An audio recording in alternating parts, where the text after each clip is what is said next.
India's Home Minister chaired a high-level meeting to review the security situation in Jammu and Kashmir, and this was his first such a review meeting on the Union territory since the assembly elections that brought a national conference-led government to power.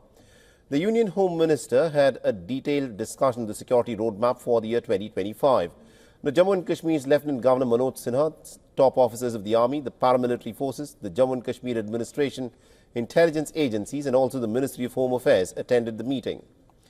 Meanwhile, earlier in the day, the Jammu and Kashmir Chief Minister Omar Abdullah also met with the Union Home Minister and notified him about the prevailing conditions in the state. Now, addressing the officials, the Home Minister emphasized on the implementation of the Area Domination Plan and Zero Terror Plan and directed all the security agencies operating in the Union territory to continue working in a coordinated manner to eliminate terrorism. He asserted that the central government, with the joint efforts of all security forces, is committed to establishing complete dominance over any kind of terrorists from the region, and terror incidents have been continuing in Jammu and Kashmir. And on the 28th of October, 7 people had been killed in a terror attack in central Kashmir. According to the Home Ministry data, as many as about 50 civilians were killed in 2019 in the Union territory, while the figure had come down to 14 by the first week of November. This year, it is nearly 3 times more than what was recorded last year. And to give us more updates on this, we're joined by WION's Idris Lone, who's joining us over the phone line from Srinagar. Idris, over to you. Tell us more as to, why, firstly, the incidents of terror have gone up in Jammu and Kashmir in recent weeks and how the government intends to tackle this.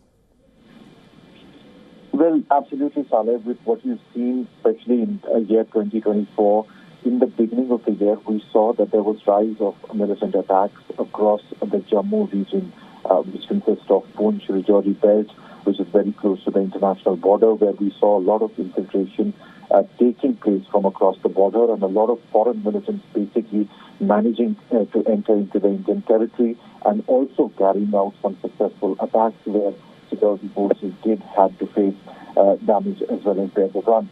On the other hand, Kashmir Valley was a little bit peaceful as compared to Jammu, but in the last 3 to 4 months, we've again seen a shift in the strategy of militant groups.